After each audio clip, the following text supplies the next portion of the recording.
I didn't know holograms could speak, man. What's going on? But hey, man, you're in a real advance in technology.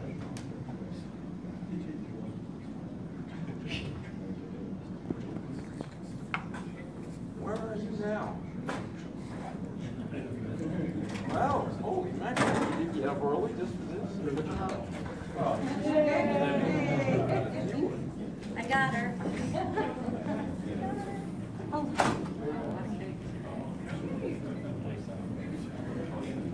Where do you want her to be?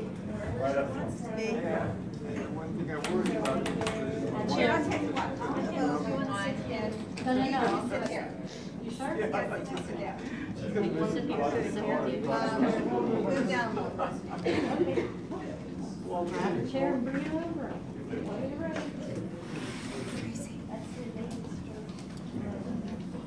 Just move down. We're good. well, thank you very much.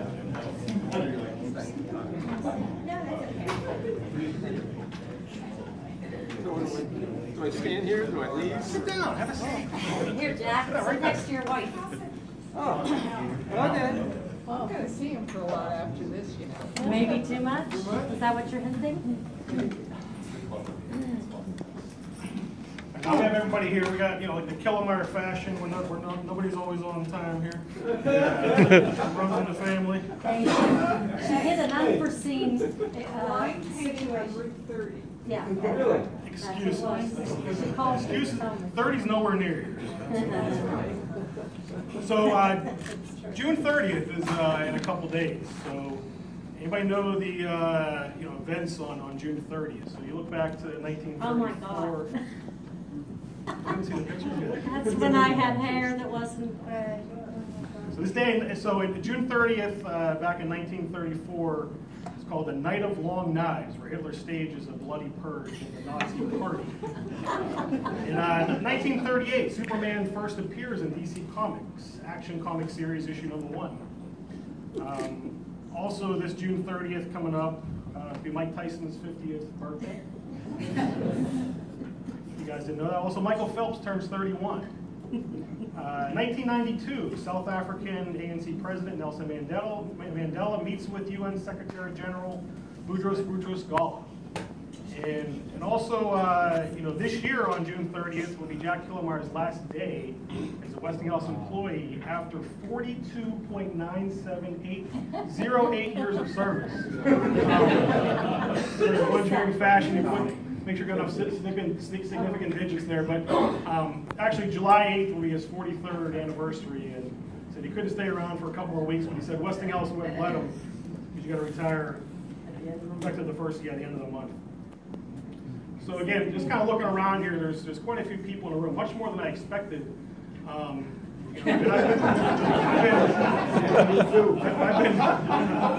only been Jack's manager for a year and a half, and I've got to know how Jack is, and that's why I'm a little surprised. So everybody's happy to see Jack, because you're friends or you're happy to see him leave. But we're just here to get even. You're just here to get even. That's what I kind of figured as well. But I look across the TH group, and I'll call TH even Fuel Rod, who is going to fill Jack's shoes, not only from knowledge, but also just who Jack is. But I do want to wish Deb the best of luck, because you're now stuck with him every day, all day long. And I will give you my cell phone number that if you want to get rid of him, I have plenty of things for him to do. Or if you need a therapist. I've already told him. He can call me. I'll call him. We can definitely find him something to do. But again, Jack's 43 years here. I know he got to meet a lot of people, know a lot of people. And he became very close friends with a lot of folks. A lot of folks have retired over the years. A lot of folks are still going to be retiring in the next couple of years going forward. But I do wish him the best of luck in this next chapter of his life. But before I do let you guys kind of get up, and I'll just kind of keep it short and sweet. Before I let you guys go up and eat some cake, again, wish Jack the best of luck. I want to bring Jack up and let him say a few words before. Okay. Come on up, Jack. Kill Jack. No, the other Jack.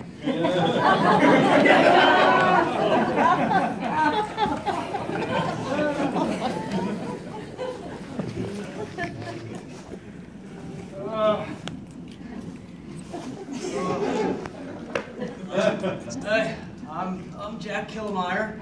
Hi, Jack. It's me. It's you. I'm from the year. Judy, does this work? The only one who knows how to do anything around here. Judy, jeez.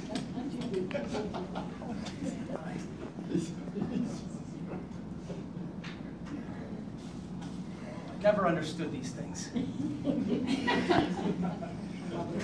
The low, low.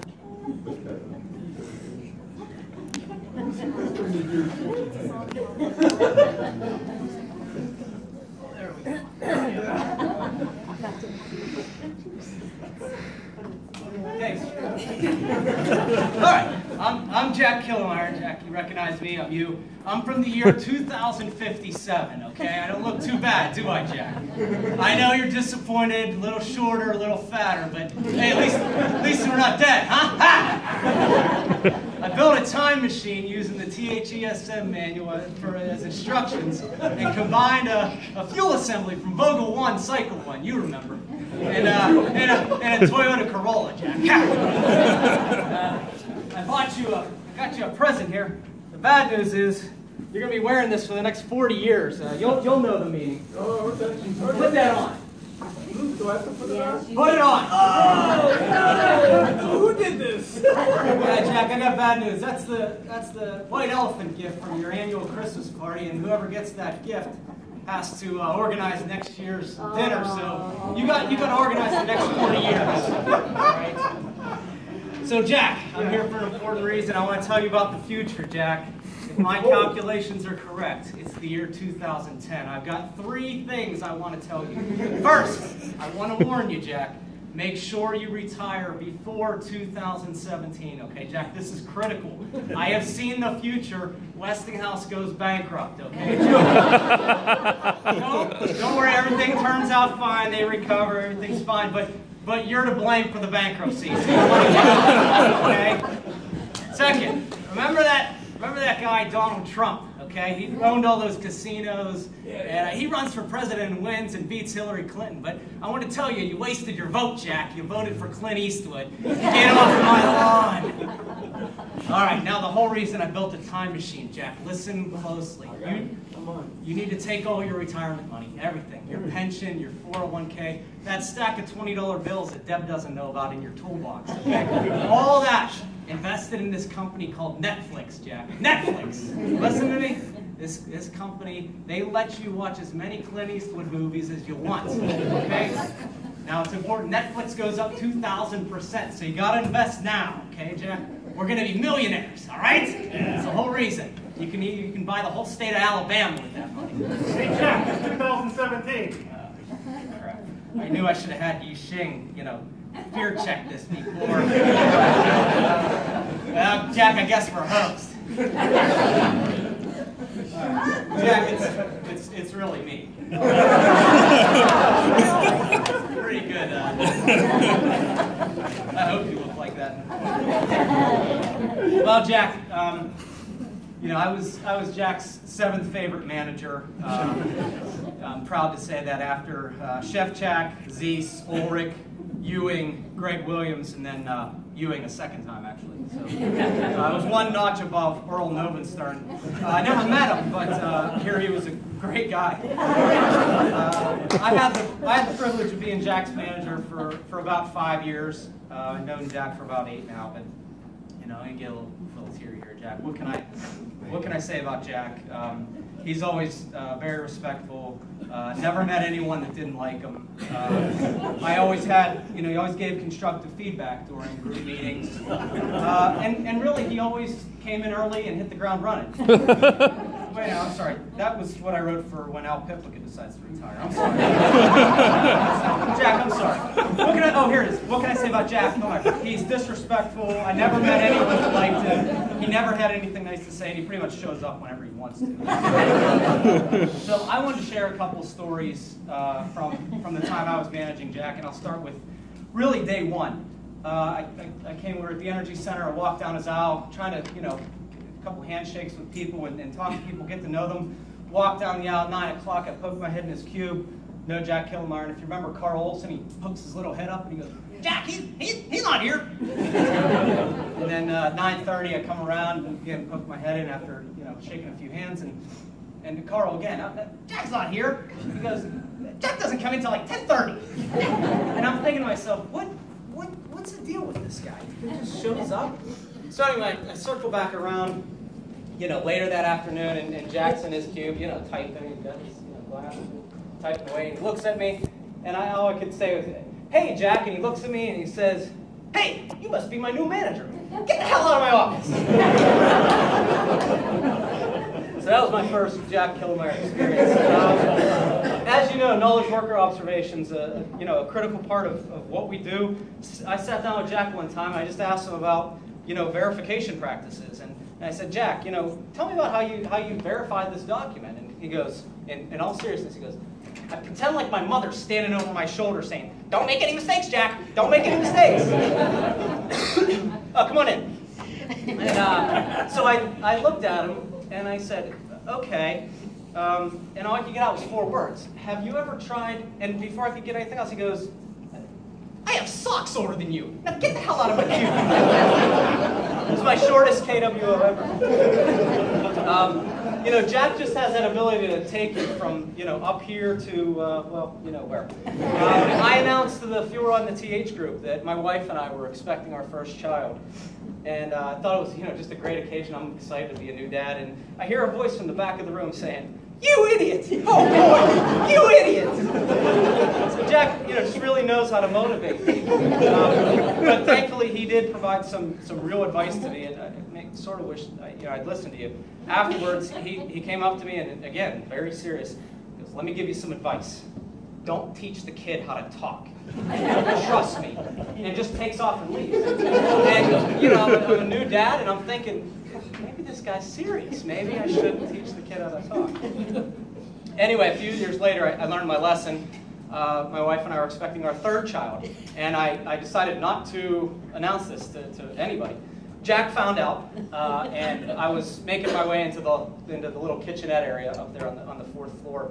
It was about 2:30, so Jack was just starting to prepare his lunch. And I said, "Hey, Jack, how's it going?" And he turns around, he looks at me, and he goes, "I'm starting to think you don't know where babies come from." So, again, very, very motivational. We know Jack is very smart, just one of the greatest engineers we have here. But he's still learning some of the basics of computers. And we had in the TH group, we actually had an IT expert in the group. I know we've kind of centralized that and everything, but that IT expert, we had Parvez there for many years, helping Jack with his day-to-day computer problems. I still remember the day in 2013 when Jack learned how to use instant messaging, a very complicated program.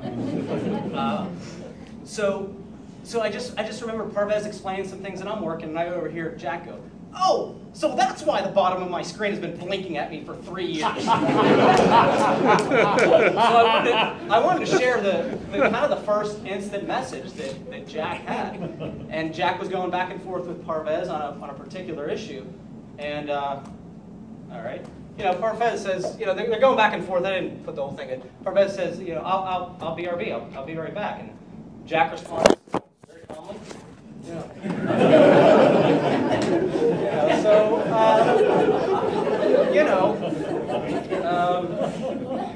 I don't know, Jack. I mean, you're supposed to be an engineer. You're supposed to be, on the leading edge of technology.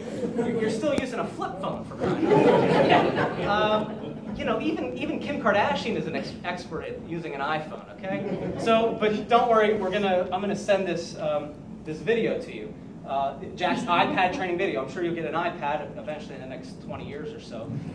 Let's see if I can get over here. Oh, geez, Judy, help me out. Oh my goodness. Oh, Control Delete. Okay, but I got your training video ready for you. It's at your level that I think you'll be able to understand. It's only a minute and 30 seconds, and oh boy, oh here we go. Okay, so I'm gonna get this link to you. This will tell you everything you need to know about your entry-level course, how to use an iPad. I think this instructor here really knows how to teach to somebody at your level. All right. Hold on, let me just approve this real quick.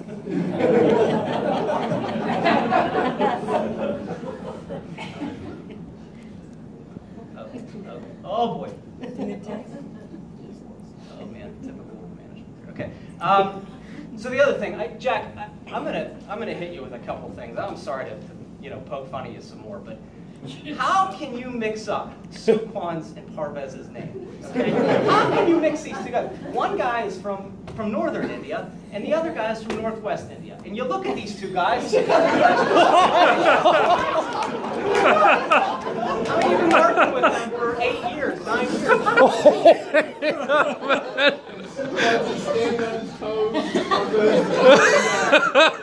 You can clearly tell the difference. I don't know how you can mix these guys up. Most of you. Oh no! I hope nobody's ever seen this. Oh no! You don't have any. I asked Jack to, part of the knowledge transfer, to put together a video of the interface between TH and TA. It took him so long to do this. George Lucas made 6 Star Wars movies by the time Jack made this one. I mean, Jack, and it was just garbage. It was terrible. I'm sorry, but more people watch Bob Ross painting at 4 in the morning than watch this video. Look at those lines, Jack. I've seen Michael J. Fox draw straighter lines. I heard him play this video for Trump and thought Putin was hacking him. And then, I mean, but the good news is, Westinghouse, we did make some money off this. We're now selling this on Amazon. Right underneath it, it says customers who bought this video also bought Prozac and a 6-pack of PBR. Sorry. Another, we like to have a little bit of fun, I think, in Fuel Rod and TH. I mean, we went out for a group outing to improve communication, and you'll see the picture there is a little cloudy, but Jack's wearing a blindfold, and then Parvez in the back seat giving them directions. And you turn right or turn left, and so on and so forth. But Jack, just terrible. One of the worst in Fuel Rod and TH in this communications activity. I mean, Stevie Wonder called. He said he could drive better than me. Look at this. What is this, a commercial for geriatric Uber? I mean, I've heard of crash test dummies, but let Parvez out of the car first. Right, so I know, Deb, thank you for coming today. It was nice of you, and I just want you to know you have nothing to worry about in terms of the women in the office with Jack. I just want to say there's nothing to worry about. Jack has successfully chased all the TH women out of his group. I mean, Sherry moved back to Texas. Stacy left the company. Rachel's a time zone away at least. Alice moved out of the country, and then Jackie, our intern, didn't even want to come back. So nothing to worry about there. He successfully chases them all away. One maybe last story here. So I took the group to lunch and then to bowling a few years back, and Jack, of course, complained because lunch was at 11:30 and he was just finishing up his breakfast. But after that, he comes trolling into the bowling alley, okay, and he's got his bowling. He's the only one who brought his own bowling ball. I'll find it. He's got an arm brace and a back brace and a knee brace. He's got all these contraptions with him, and he's got this bowling towel from 1967. I wasn't alive in 1967, thank goodness, but it just smelled like the 60s. I don't know. Awful. Jack then went on to beat everyone in bowling, so I have to admit that all the contraptions and everything worked. He had an impressive score of 131. Those of you who know anything about bowling know that that's pretty terrible. But the rest of the group did just as poorly, and we're there changing our shoes afterwards, and Jack just looks around and says, "Wow, you guys suck at bowling." The next day, I'm sitting in my office and I'm typing away. It's got to be at least 10 o'clock, 10:30. I hear Jack coming into the office. Oh, he's all hunched over and everything, and coming in the office like he was lifting 200-pound weights for 3 hours or something. And he walks into my office and he said, "You did this to me. I'm injured because of you. I'm going to sue you personally. How dare you make me participate in this extreme activity?" And he's going on, and I look at him and I said, "Jack, get the hell out of my office." So Jack, I truly have never met anyone like you before. You're a great engineer.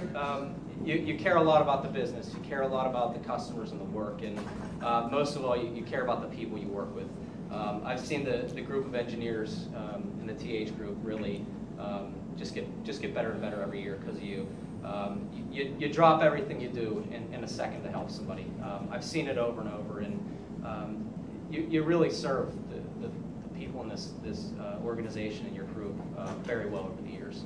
And frankly, that's something I've very much admired. That's what, you know, being a leader, being a father, being a husband, a friend, a neighbor is all about, serving other people. So I don't know what the future holds for you and or for Westinghouse and the TH group, but I know we're better off by, you know, having you been a leader in this organization. Now get the hell out of here. Good luck, Jack.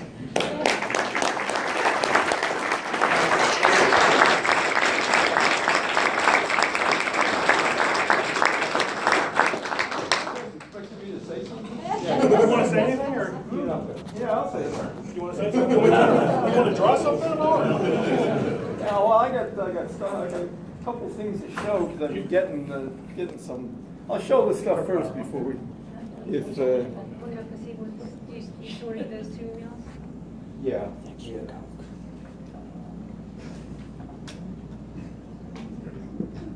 Yeah, put that one up. Look at this, guys. I don't know. This was in 1995. With the PFPs, we just started these project feedback forms, and I scratched out the name of the project just to be nice. But this is what ended up on my desk. We're having this big helium release model implementation. They kind of screwed up the helium release model, and oh man, it was a big effort. And so this is what I get. Well, all the time that I spent on that thing, my role was irritant, okay?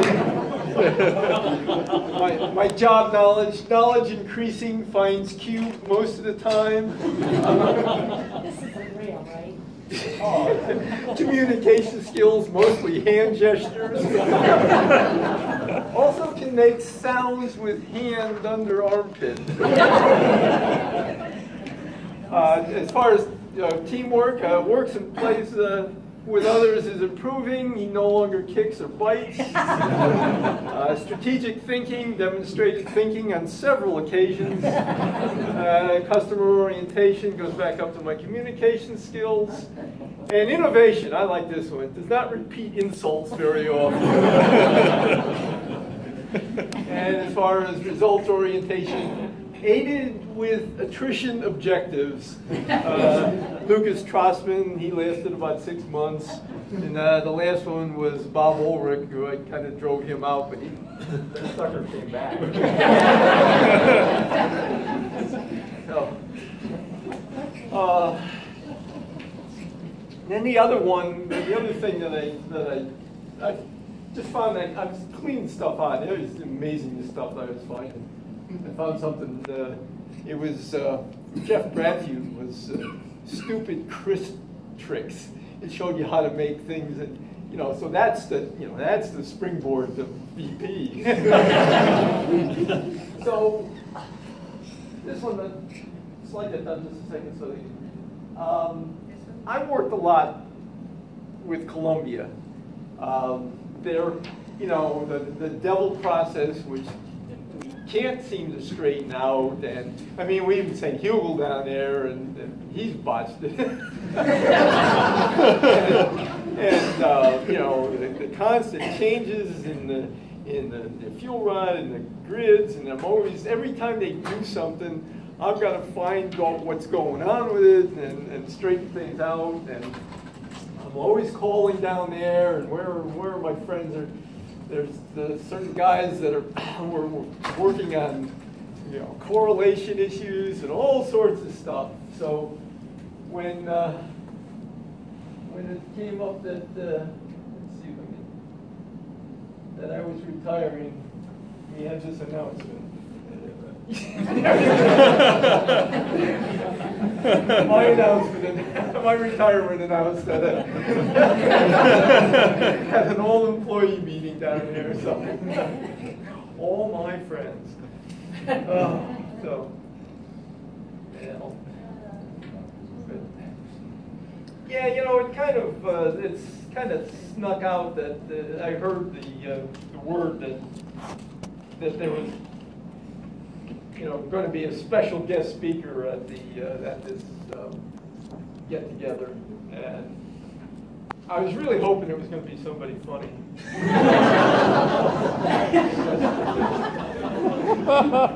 Let's go. Yeah. You know, he's giving me a hard time. You know, this is the first time I had a manager that was essentially the same age as my kids. You know, I'm looking at this millennial wannabe coming on. For crying out loud, his voice hadn't even changed. Hi, Jake.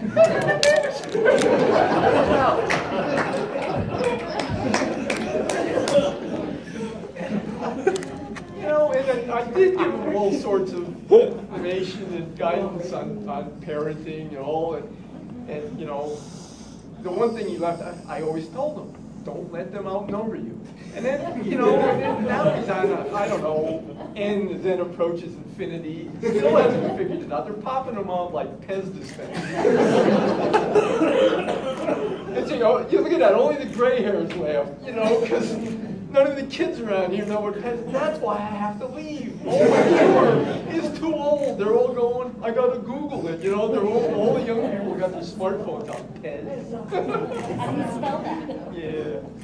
But I don't know. Actually, Dan was lucky. He's like next in line. And, you know, people who were my managers, I am like the managerial springboard. I mean, I am launching people.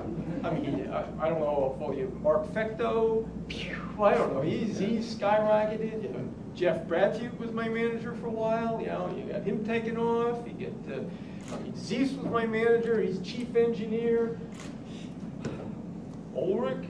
I'm managing, I mean, that was a load, but I'm managing to get him launched. Now he's what, the director in charge of the WTF fuel? Whatever it is, I'm sure he will make all the proper decisions to get that launched. So, you're next in line. I'm waiting. You are next. I mean, you came in, you know, you're an electrical engineer, you didn't know squat about T&H. You came in and you helped us become what we are today.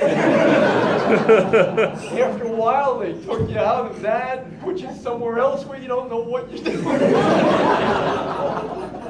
You know, so you are right on the proper trajectory. I don't know what I'm doing, but let's go, do it fast. Come on, guys. Oh, so, I mean, yeah, okay, I came in late. That was only in the last couple of years. You know, actually, I used to come in early and stay late. I just, you know, when you guys kept moving the office further and further away until we got to a different time zone and everything. And then I started having some problems. But, I mean, this goes back all the way to when I started. I don't know if I could raise one of these things. How do you? You just want to do it on the board? Okay, yeah, why don't we do it? Maybe you can, I don't know if you can see this, but there was a guy down in Waltz Mill. He was brilliant. I don't know. Dr. Ron Caulfield. I don't know if I know there's a couple guys in the back knew him, but you know, he was working on liquid metal, and he was a PhD for a kid, and he was just, you know, had his name on a lot of things, and this is old time stuff, but he used to sit across the hallway from me down Waltz Mill. And I don't know, after I've been there, somewhere in the mid-70s, after I've been there a few years, and I was working late on some projects, it was quitting time, and Ron came in, and he looked at Yeah, I was just settling in for, another 3-4 hours or whatever. And he comes up and he goes, "Hey, Killimayer." So he draws this graph. And he puts this line on here. And he goes, this is IQ and this is hours. He goes, it's your average 100. That gets you the 8 hours. And he came up and he goes, "I'm so smart." And Ron was saying he was so smart that he could do it in 4, and so he just kind of, he'd finish up in 4 hours and just kind of cruise around and stuff. He goes, "Killimayer, he says, you must be dumb as a stump."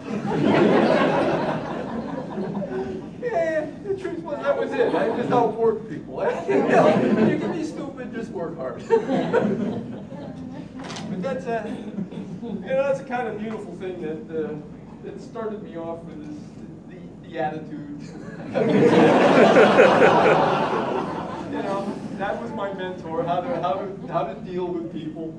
Didn't yell at them, so it wasn't feel good. Oh, I don't know, guys. Yeah. I guess I gotta say something nice. I didn't write it down. You didn't write it down. Why start something new? Why start something new? No, that's true. Well, really, I had to leave. I mean, they retired Crisp, so they didn't bother. They didn't train me in the slick whatever it is, and I can't figure it out. I mean, they've got Primes coming out. I've been just trying to, that has been my retirement date. I mean, they keep threatening to bring it out. So, then there's always the Cloud. I never even went there. Chris Herman tried to take me there, but it's just it wasn't any place for me. And then, you got the new procedures. You guys, you complained about them. You complained about the procedures. So what'd you get? Better, more procedures. Right? Okay, what do you have to remember before? EP 302. Now what do you have? You got W8.2 dash something something something dash a couple of letters from the Klingon alphabet. I don't know. I mean, the things they're a foot long. I have no idea what they are. You have no, I don't want to say anything, but whoever came up with that number sequence has got to come from the old combustion engineering. Because if there ever was a group where it just loved needless difficulty, they're my guys. They just melted right. So yeah, okay, I took my shots at you guys. But I really did enjoy my time in engineering. I mean, you guys are great. There's a lot of great people. Oh, wait, there's one more. I really have to say that. I'm going to say something that you have never heard at a retirement or going away party or anything out of core engineering. I'm actually going to miss Brian Ross.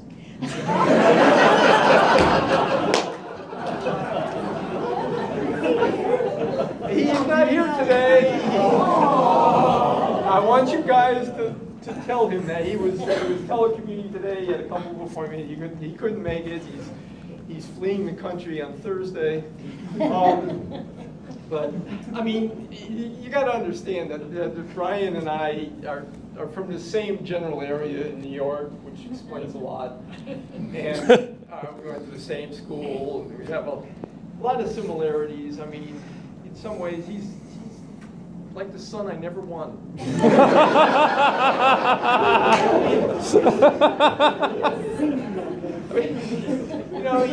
He did come over and did stop in. He found me.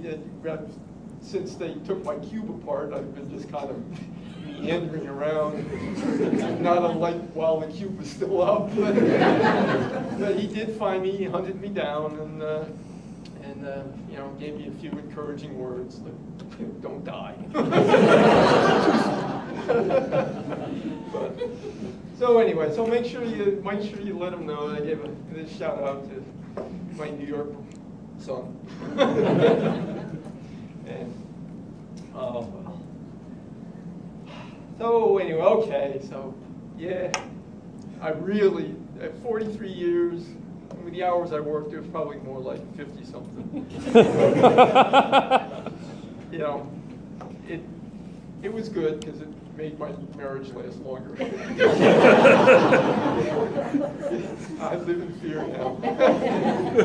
I may for a while just go out and drive around for 8 hours. Go home.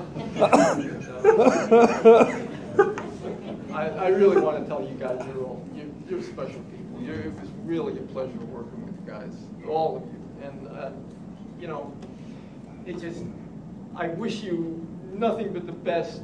And I really hope this, you know, pull this out of its tailspin. I really want to see you guys succeed. So, with that, I know the real reason you came here is to eat cake and to make sure I left. So please, let's eat some cake.